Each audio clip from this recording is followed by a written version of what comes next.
پیارے دوستو، حضرت لوط علیہ السلام حضرت ابراہیم علیہ السلام کے بھتیجے تھے اور حضرت لوط علیہ السلام کی پیدائش اور پرورش ان کے چچا حضرت ابراہیم علیہ السلام نے ہی کی۔ حضرت ابراہیم علیہ السلام اور ان کی اہلیہ بی بی سارہ اور حضرت لوط علیہ السلام بابل سے نکلے اور شہر ار کی طرف چل گئے۔ اس کے بعد فلسطین کی طرف انہوں نے ہجرت کی تاکہ وہ لوگوں کو اللہ تعالیٰ کا پیغام دے سکیں اور صحیح رستہ دکھائیں۔ حضرت لوط علیہ السلام نے ہجرت کر کے سدوم شہر کی طرف ہجرت کی۔ سدوم شہر اس زمانے میں بحیرہ مردار کے قریب تھا۔ بحیرہ مردار ڈیڈ سی کو کہا جاتا ہے۔ دوستو، حضرت لوط علیہ السلام کی زندگی کے بارے میں فی الحال مزید کوئی تفصیل موجود نہیں ہے۔ اس زمانے میں سدوم سب سے زیادہ کرپٹ شہر تھا۔ سدوم سے گزرنے والے مسافروں کو سدوم شہر کے لوگ اکثر راستے میں روکتے اور لوٹ لیتے، لیکن ان سب لوگوں کی سب سے بڑی جو برائی تھی وہ تھی یہ ہم جنس پرست تھے۔ مرد نے عورت کے بجائے مرد کے ساتھ جنسی تعلق قائم کیا تھا۔ اس غیر فطری عمل کو سڈومی بھی کہا جاتا ہے اور وہ کھلے عام یہ کام کرتے اور اس میں شرمندگی بھی محسوس نہ کرتے۔ بنی نوع انسان کی تاریخ میں سدوم کے لوگوں سے پہلے ایسی غیر اخلاقی حرکت کسی نے نہیں کی تھی، نہ اس چیز کا کسی نے تجربہ کیا تھا۔ اس لیے اللہ سبحانہ و تعالیٰ نے حضرت لوط علیہ السلام کو حکم دیا کہ وہ ان کے درمیان بس جائیں اور انہیں اللہ کی عبادت کی ہدایت دیں۔ تاہم لوگوں نے حضرت لوط علیہ السلام کی ہدایت اور تنبیہات کو نظر انداز کیا اور رد کر دیا اور اپنے غلیظ اور غیر فطری اعمال کو جاری رکھا۔ دوستو، سدوم کے لوگوں کا رد عمل نہایت ہی سخت تھا اور وہ چاہتے تھے کہ حضرت لوط علیہ السلام ان کے گھر والے یہاں سے چلے جائیں کیونکہ وہی خالص ایمان رکھتے تھے۔ حضرت لوط علیہ السلام نے ان سب لوگوں سے پوچھا، کیا تم ایسی بے حیائی کرتے ہو جو تم سے پہلے دنیا والوں میں سے کسی نے نہیں کی؟ تو لوگوں نے اس کا جواب دینے کے بجائے صرف ایسے ہی فکرات کو استعمال کیا کہ حضرت لوط علیہ السلام اور ان کے گھر والوں کو اس علاقے سے نکال دیا جائے۔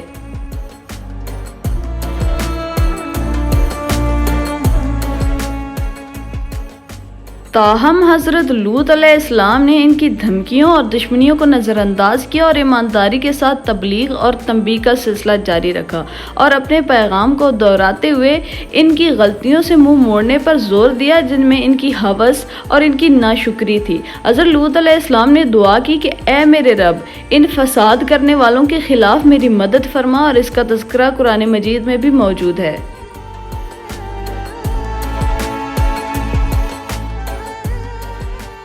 اس دور میں اس تمام علاقے میں صرف حضرت لوط علیہ السلام کا خاندان صالح تھا۔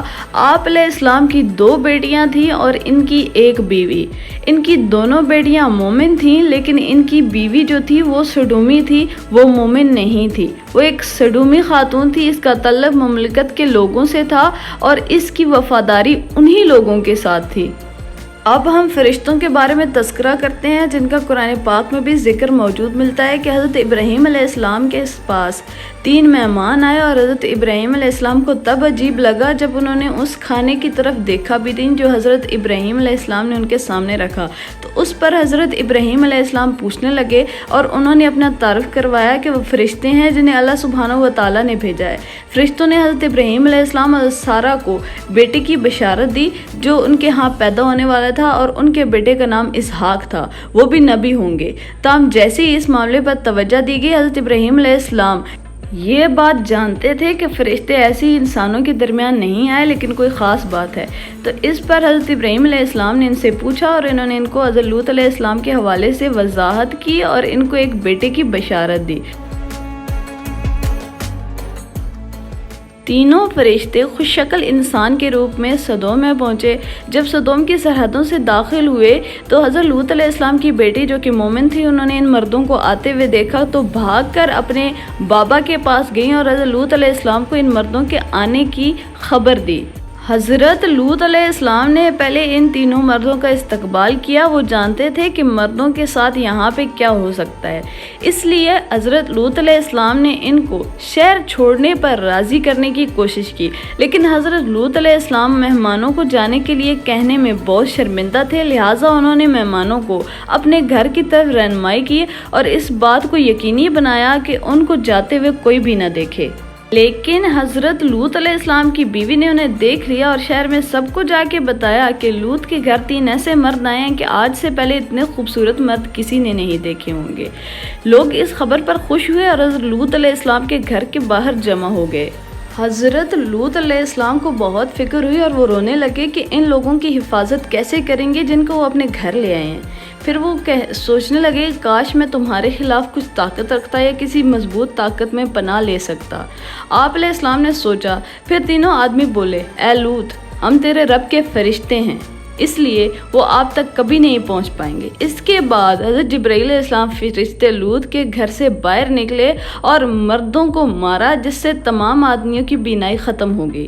وہ لوگ چونک گئے اور غصے میں آ گئے۔ پھر وہ چلانے لگے، یہ کیا جادو ہے جو ابھی ہم پر آ گیا ہے؟ یہ کہاں سے آیا ہے؟ اے لوط، اس کے پیچھے آپ ہی ہیں۔ آپ دیکھیں گے کہ کل ہم آپ کے ساتھ کیا کریں گے۔ پھر اندھے لوگ اگلے دن حضرت لوط علیہ السلام کو ہلاک کرنے کی سازش کرتے ہوئے اپنے گھروں کو لوٹ گئے۔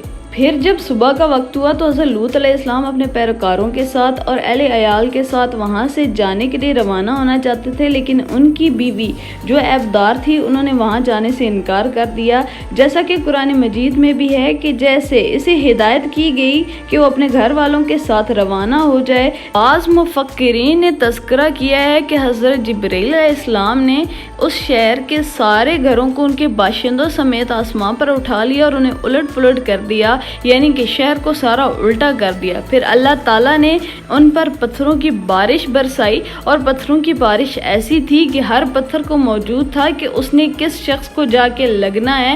وہ میزائل کی طرح آسمان سے آتے اور اپنے ہدف کے سر پر لگتے اور اس کا سر پھوڑ دیتے۔ یہ اللہ تعالیٰ کا عذاب تھا۔ حضرت لوط علیہ السلام اپنی بیوی کے ساتھ تو وہاں سے نہ نکل سکے، لیکن خود اپنے باقی اہل و عیال کے ساتھ، جن میں ان کی 2 بیٹیاں شامل تھیں، حضرت ابراہیم علیہ السلام کے ساتھ رہنے لگے اور باقی زندگی حضرت ابراہیم علیہ السلام کے ساتھ لوگوں کو اللہ کی طرف بلاتے رہے۔